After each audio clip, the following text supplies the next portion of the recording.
네, 오늘의 본문을 살펴보기 전에 제가 좋아하는 찬양 하나를 소개해 드리려고 합니다. 그 찬양의 가사는 이렇습니다.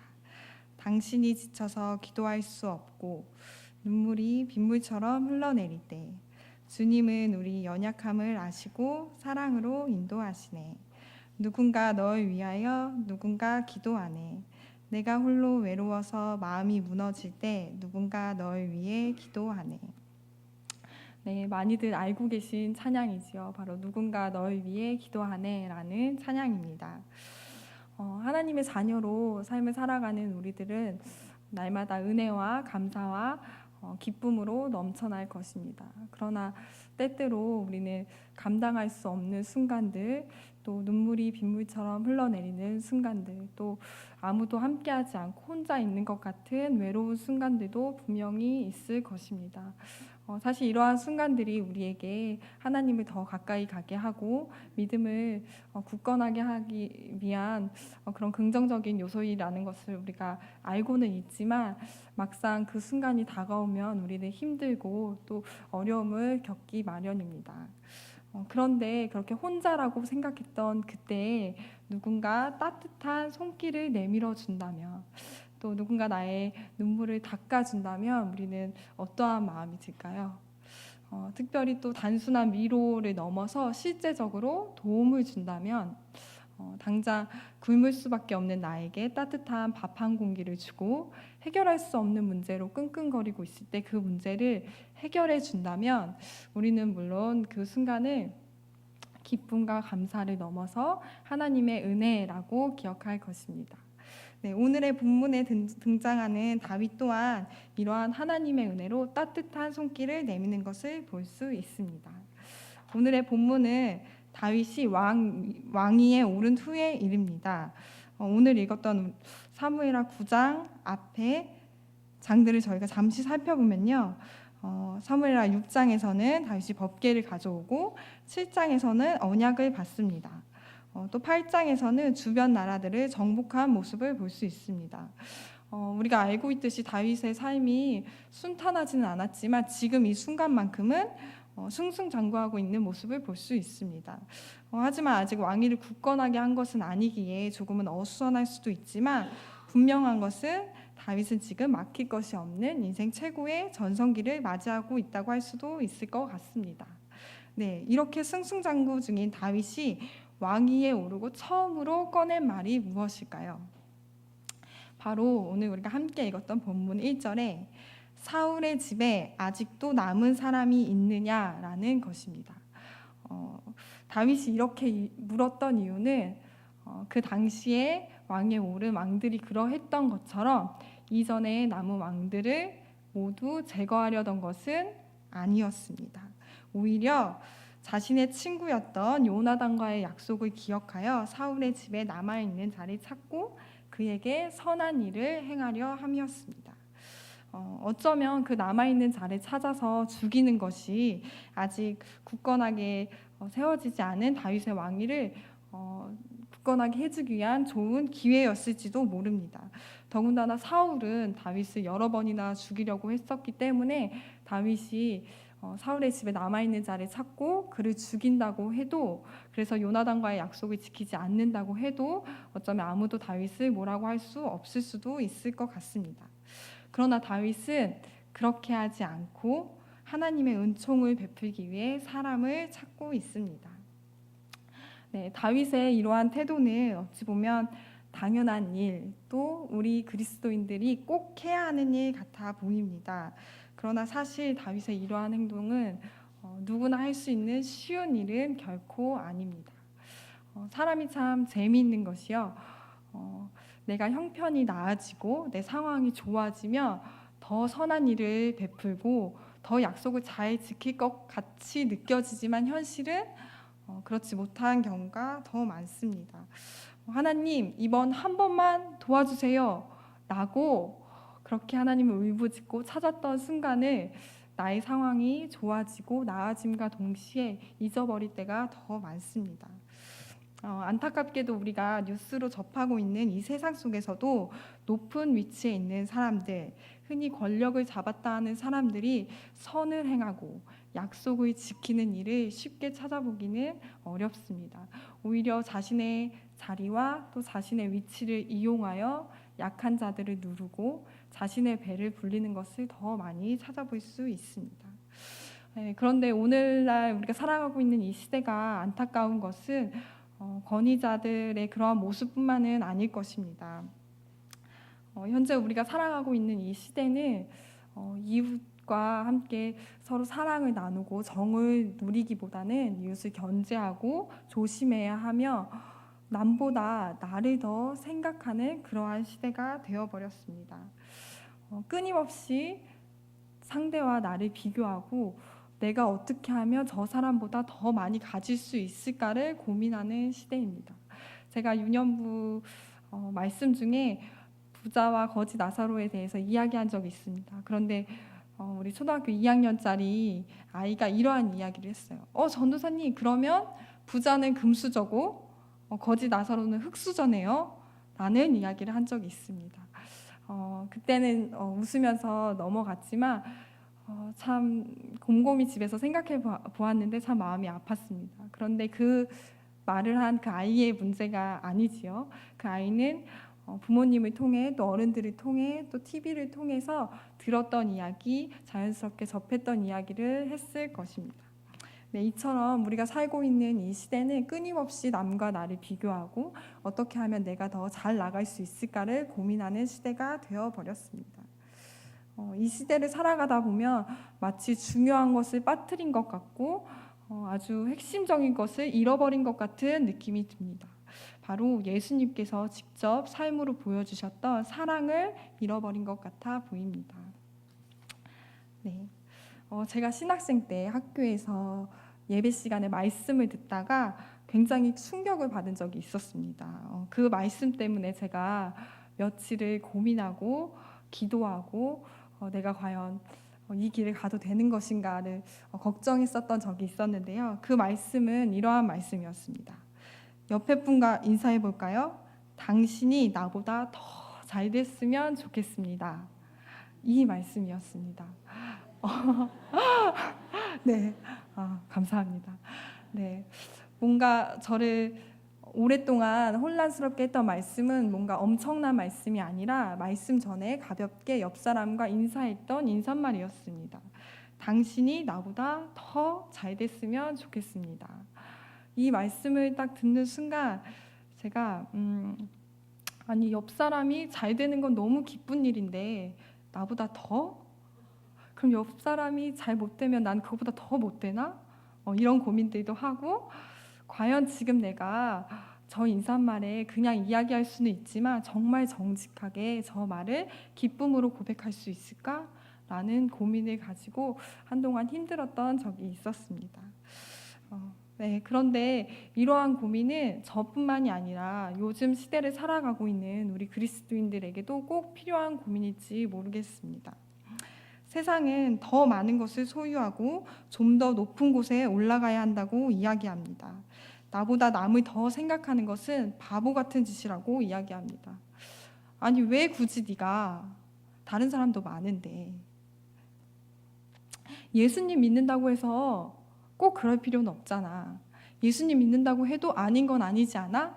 라는 말로 이야기할 수도 있겠습니다. 네. 이러한 시대 가운데 여러분들은 혹시 누군가를 찾고 계신가요?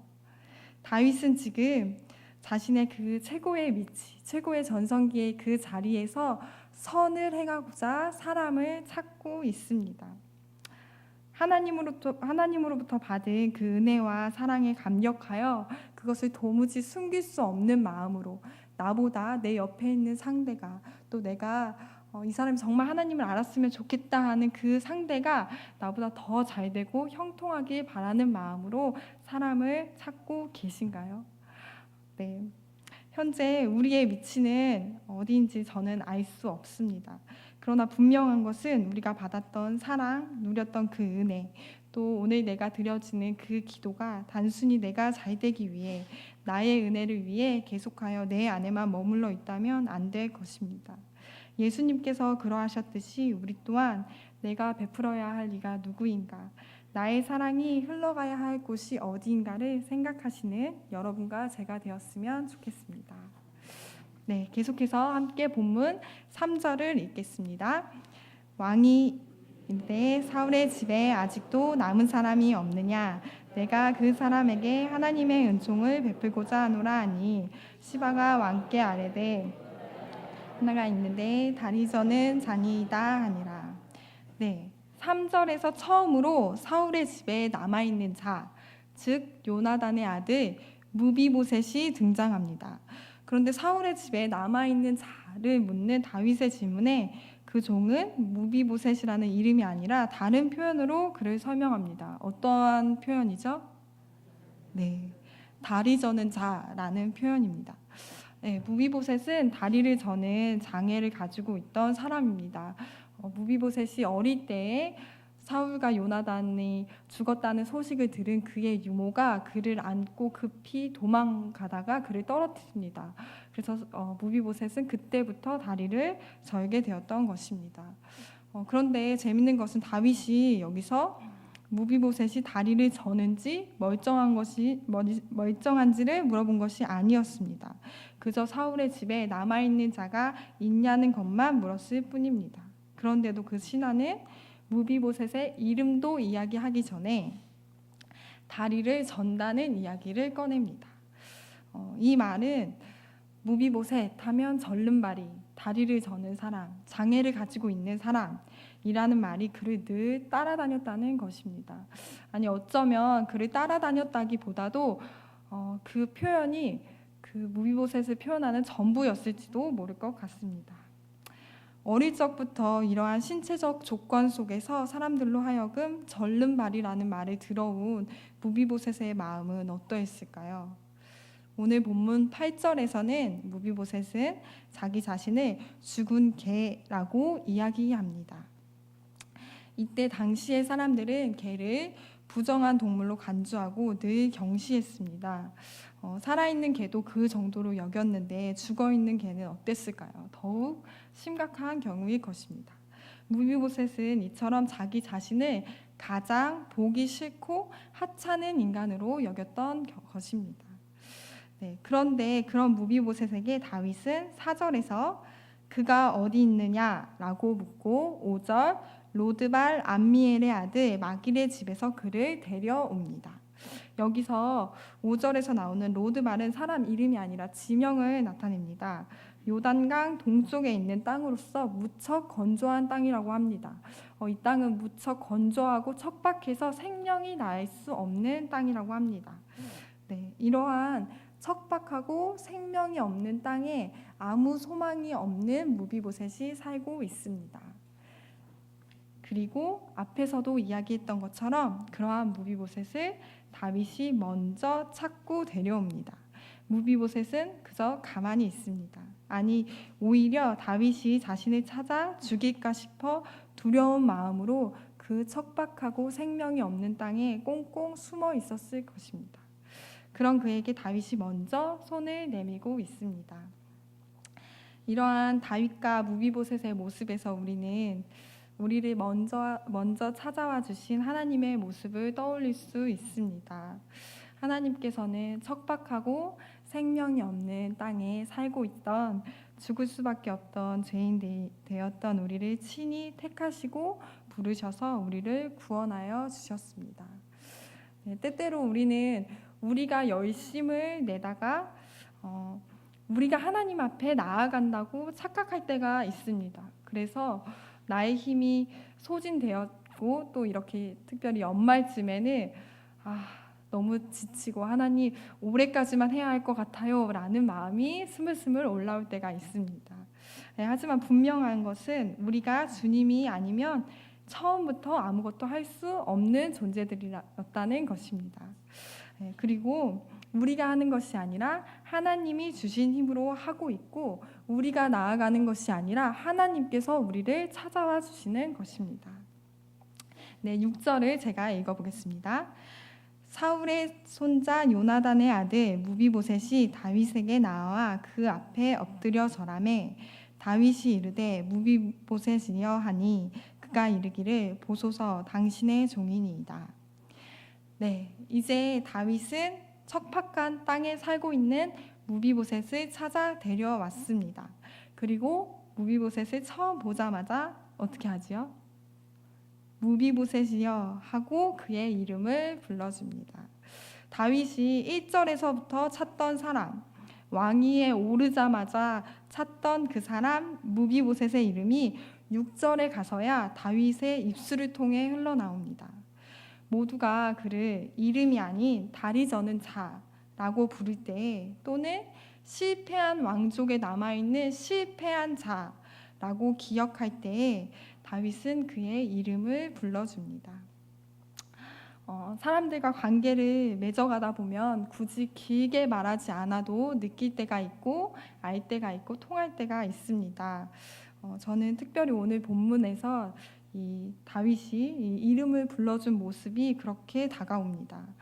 굳이 길게 설명하지 않아도 무비보셋이여 라는 말 속에서 나는 네가 어떠한 모습을 하고 있든지 어떠한 삶을 살았던지 그게 너의 존재만큼 중요하지는 않아. 다른 사람들은 너의 연약함을 먼저 이야기하지만 나는 너 자체를 바라봐 줄게 라고 이야기하는 것처럼 들립니다. 네, 우리는 어쩌면 모두가 무비보셋과 같은 절름발이 인생일지도 모르겠습니다. 상처와 아픔으로 실패와 고통으로 절름발이처럼 살아갑니다. 하나님께서는 그러한 우리를 찾아오셔서 우리의 이름을 불러주십니다. 아들아, 딸아, 내가 너를 지명하여 불렀단다. 그렇게 하나님께서는 우리를 어떠한 기준으로 평가하지 않으시고 절름발이와 같다고 멀리하지도 않으시며 오히려 우리의 모든 상처와 아픔, 실패와 고통을 있는 그대로 끌어안아 주십니다. 그리고는 7절에서처럼 이렇게 이야기합니다. 무서워하지 말라. 네, 그렇습니다.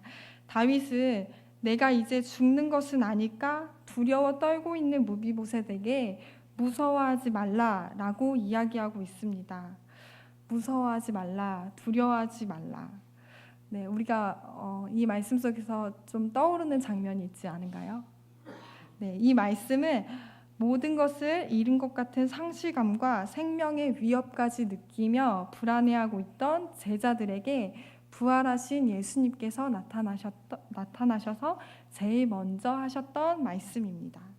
두려워하지 말라, 무서워하지 말라, 평안이 있을지어다. 그리고 오늘 이 시간 우리에게도 말씀하고 계십니다. 두려워하지 말라, 무서워하지 말라. 네, 무엇이 우리를 두렵게 하고 있을까요? 무엇으로 인해 우리가 염려하고 걱정하고 있을까요? 하나님께서 주시는 마음은 두려움이 아닙니다. 세상이 알 수도 없고 줄 수도 없는 평안의 마음입니다. 그리고 하나님께서는 더 나아가 우리에게 회복을 약속하십니다. 네, 다 함께 7절을 읽어보겠습니다. 다윗이 그에게 이르되 무서워하지 말라. 내가 반드시 내 아버지 요나단으로 말미암아 내게 은총을 베풀리라. 내가 내 할아버지 사울의 모든 밭을 다 내게 도로 주겠고 또 너는 항상 내 상에서 떡을 먹을지라 하니. 아멘. 네, 아무 소망 없던 무비보셋에게도 평안의 소식이 전해집니다. 바로 사울의 모든 유산을 받게 되었다는 것과 더 나아가 왕의 상에서 함께 떡을 먹는다는 것입니다. 왕의 자리에서 떡을 먹는다는 것은 단순히 밥을 같이 먹는다라는 뜻이 아닙니다. 함께 떡을 먹는다는 뜻은 우리는 이제 가족이다라는 뜻입니다. 다윗은 이처럼 실패한 왕족에 남아있는 다리 저는 자, 죽임 당해도 할 말이 없는 사람이었던 무비보셋을 왕과 같은 신분으로 회복시켜 주는 것입니다. 네, 무비보셋은 이제 더 이상 척박하고 생명이 없는 땅에 숨어 있는 자가 아닙니다. 다윗으로 말미암아 그는 사울의 모든 남은 유산을 받고 왕과 같은 자리에 앉게 되었습니다. 그러나 무비보셋은 여전히 절름발이입니다. 여전히 약함을 가지고 있습니다. 여전히 약함을 가지고 있지만 그의 신분은 완전히 회복되었습니다. 죽을 수밖에 없었던 죄인 되었던 우리가 하나님의 자녀, 왕 같은 제사장이 되었습니다. 어쩌면 우리의 아픔은 그대로일지도 모르겠습니다. 또한 나의 실패와 내가 너무도 피하고 싶은 이 상황 또한 그대로일지도 모르겠습니다. 그러나 우리는 하나님 안에서 완전히 회복되었습니다. 사랑하는 성도 여러분, 현재 어떠한 마음으로 이곳에 오셨습니까? 또한 어떠한 상황 가운데 계신가요? 분명한 것은 오늘도 우리를 사랑하시는 하나님께서는 친히 우리에게 먼저 찾아와 주셨다는 것입니다. 또한 상처 입고 찢기고 나조차 나를 사랑할 수 없을 것 같은 모습임에도 우리 하나님께서는 우리를 마음 깊이 사랑하시며 두려워하지 말라고 오늘 이 시간 이야기하고 계십니다. 그렇기에 오늘 이 밤 나의 모습이 어떠하든 나의 상황이 어떠하든 우리 걱정하지 말자고, 우리는 결국 그분의 은혜로 오늘을 살아낼 것이라고 이야기하고 싶습니다. 네, 기도하겠습니다.